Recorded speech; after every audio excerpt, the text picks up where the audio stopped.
তো hello everyone, যারা যারা একটু হলেও আমার শর্টস ফলো করো তারা জানো আমার বাড়িতে কিছুদিন আগে মানে 1 মাস আগে ছিল পুজো, নভেম্বরের 3 তারিখে। হ্যাঁ, ভিডিওটা দিতে অনেকটাই লেট হয়ে গেছে, তার কারণ এরপরেই আমার বান্ধবীর বিয়ে ছিল, তো সেটা নিয়ে আমি প্রচণ্ড ব্যস্ত হয়ে পড়েছিলাম। আনন্দ মজা সব করাতে আমি ভিডিওটা দিতেই ভুলে গিয়েছিলাম, প্রথমেই ক্ষমা চেয়ে নিচ্ছি। তোমরা তো এদিকে দেখতেই পাচ্ছ, দাদা ভাই সবাই মিলে আলুর দম খিচুড়ি সবটাই করে নিচ্ছে, আর বড়দাদার হাতের খিচুড়ি প্রচণ্ড ভালো হয়, তাই জন্য বড়দাদাই সবার জন্য মানে প্রসাদ হিসাবে খিচুড়ি তৈরি করছে। এদিকে আমাদের বাড়ির পুজোতে কিন্তু ভোগ যায় না, তাই জন্য ঠাকুরের জন্য যে লুচি সুজিটা হবে সেটাই আমি করব। তাই জন্য সবার আগে আমি রেডি টেডি হয়ে নিয়েছি, শাড়ি পরেছি, মায়ের একটা হলুদ রঙের শাড়ি, তারপরেই বসে পড়েছি ঠাকুরের যেই প্রসাদগুলো হবে বা ভোগ দেওয়া হবে সেইটাই তৈরি করার জন্য। এরপরে কিছুক্ষণের মধ্যেই ঠাকুরমশাই চলে আসে, আর দেখো তো সাজানোটা কেমন হয়েছে। এই বছর কিন্তু আমিও মায়ের সাথে হাতে হাতে হেল্প করেছি। কোনো বছরই আমি তেমন ঠাকুরের কাজে হেল্প করি না, কিন্তু বাড়িতে দুর্গাপুজো হওয়ার দরুন এই কাজগুলোতে মানে ঠাকুরের কাজগুলোতে আমার বেশ আগ্রহ জমেছে, আর মাও তো বেশ খুশি তাতে। সূর্যায় নমঃ। ওং নমো সূর্যায় নমঃ। ওং নমো সূর্যায় নমঃ। ওং সর্বমঙ্গল মঙ্গলে শিবে সর্বার্থ সাধিকে শরণ্যতাম্বিকে। আচ্ছা, আমি যখন ভিডিও পোস্ট করেছিলাম আমাকে অনেকেই কমেন্ট করেছিল যে না, লাল শাড়ি পরেছি বেশ বউ বউ লাগছে। যাই হোক, মায়ের শাড়ি পরলে একটু মামা না লাগলে হয়? যদি মায়ের শাড়ি পরি আর তোমাকে মায়ের মতোই না লাগে তাহলে কী লাভ মায়ের শাড়ি পরে? যাই হোক, এদিকে ঠাকুরমশাই আমাদের পুজোতে বসে গেছে, আর দাদা কিন্তু আমাদের এসে সারপ্রাইজ দিয়েছিল, আসবে না আসবে না বলে হঠাৎ করে চলে এসে সারপ্রাইজ দিয়ে দিয়েছে আমাদের।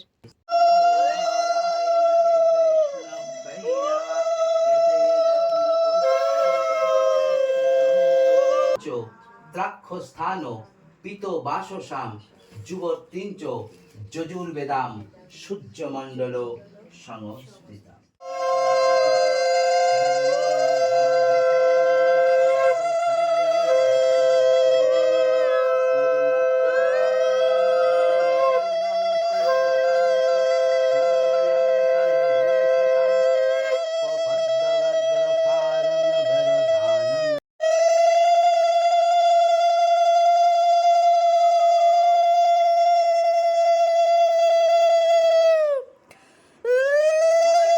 তো দেখেই নিলে কত সুন্দরভাবে পুজো কমপ্লিট হলো, আর পুজোর সময় আমাদের অনেকগুলো বাজি বেঁচে গেছিলো, যেগুলো আমরা ভেবেছিলাম লক্ষ্মী পুজোয় ফাটাবো, তো সেটাই করছি। মোচন উপদেশ দাও মোরে বিপদ ভঞ্জন শুনিয়া লক্ষ্মীর বাণী কয়ে লক্ষ্মীপতি উতলা কিয়ে তু দেবী স্থির করমতি মন দিয়া শুনো সতী বচন আমার লক্ষ্মীবত নরলোকে করো অপচার গুরুবারে সন্ধ্যাকালে মিলিয়ে ও গণে পূজিয়া শুনিবে কথা ভক্তি আনন্দিত মনে বাড়িবে ঐশ্বর্য তায়ে তোমারও কি পায় দারিদ্রতা দূরে যাবে তোমারও দয়ায় শিস্তির বাক্য দেবী অতি ইষ্ট মনে গমন করিল মিত বোতর প্রচারণে অবন্তী নগরে গিয়া হলো উপনীত দেখিয়া শুনিয়া হলো বড় স্পন্দিত নগরের। আর এখানে আমার বেস্ট ফ্রেন্ড চলে এসেছে, যদিও আমি ওর ওপর রেগেছিলাম কারণ পুজো কমপ্লিট হয়ে গেছে, তারপরও এসে আমি ওকে বলেছিলাম আগে আগে আসতে, কিন্তু ও পারেনি যদিও, তারপর আমাকে রাগ ভাঙিয়েছে আর আমার রাগ ভেঙেও গেছে। এরপরে মা সবার জন্য চালকলা মাখছিল, তো মা সব প্রসাদ গুছিয়ে দেওয়ার পরে আমি বোন সবাই মিলে বসে পড়ি প্রসাদগুলো বাটিতে করে গোছানোর জন্য, কারণ আমাদের এখানে হয়েছিল মানে আমাদের বাড়িতে প্রসাদ হিসাবে হয়েছিল খিচুড়ি আলুর দম, তার সাথে সাথে সবাইকে চালকলা মাখা খই মুরগি নাড়ু এগুলো তো দিতেই হবে। এই দেখো গামলা ভর্তি খই, আর তোমরা তো দেখতেই পেলে এখানে আমরা বসে বসে বললাম প্রথমেই যে প্রসাদগুলো দিচ্ছিলাম। আর আমাদের এখানে কিন্তু একটা জিনিস খুব ভালো, সব মানুষজন সবার বাড়িতে যায়।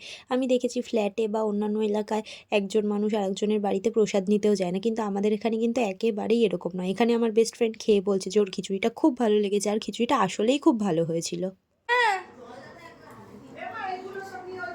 তারা খেয়ে রিভিউ দি নে অনেক সুন্দর। আর খিচুড়ি বাদ দিয়ে আমি খাচ্ছিলাম লুচি আর আলুর দম, যেটাও খেতে দারুণ লাগছিল।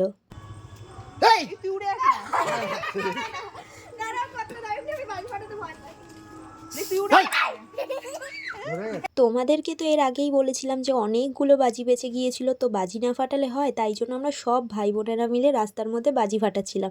আর এত ভালো লাগে আমার বাজি ফাটাতে, কিন্তু কালী পুজোর সময় তো সবাই সবার বাড়িতে থাকে মানে ভাই বোনেরা, তো তাদের সাথে বাজি ফাটানো হয় না। তো এই লক্ষ্মী পুজোর দিনটাই বেস্ট, যে ভাই বোনেরা সবাই একসাথে বাজি ফাটানোর। আর এই যে আমার দিদি, ও যখন চলে যাচ্ছিলো তখন আমি একটু ভিডিও করার সুযোগ পেয়েছি, আর দেখো ওকে বাজি খাইয়ে দিয়েছি। যাই হোক, এরপরে মাসি এসেছিলো অনেকটা লেট করে, তো মাসিদেরও কাজে বসিয়ে দিয়েছিলাম। এই যে আমার ছোটো ছোটো মাসি, তার পাশেই ছিল আমার আর এক মাসি। তো সবাই দেখো এখানে কাজ করছে, আমাকেই সবাই বলছে যে তুই কোনো কাজ করিস না। যাই হোক, তারপরেই চলে এসেছিলো বৌদিরা সবাই, আর বৌদিদের সবার সাথে অনেক আনন্দ মজা করে। আর এই যে আমাদের পুচকি মা। আর একটা কথা কিন্তু তোমাদের ভিডিওতে বলে দিই, বৌদিরা কিন্তু এইবার পুজোয় একটুও কাজ করেনি, তাই জন্য আমাকে অনেক কাজ করতে হয়েছে। যাই হোক, চলো আজকের মতো টাটা, দেখা হচ্ছে পরবর্তী ব্লগে, বাই বাই।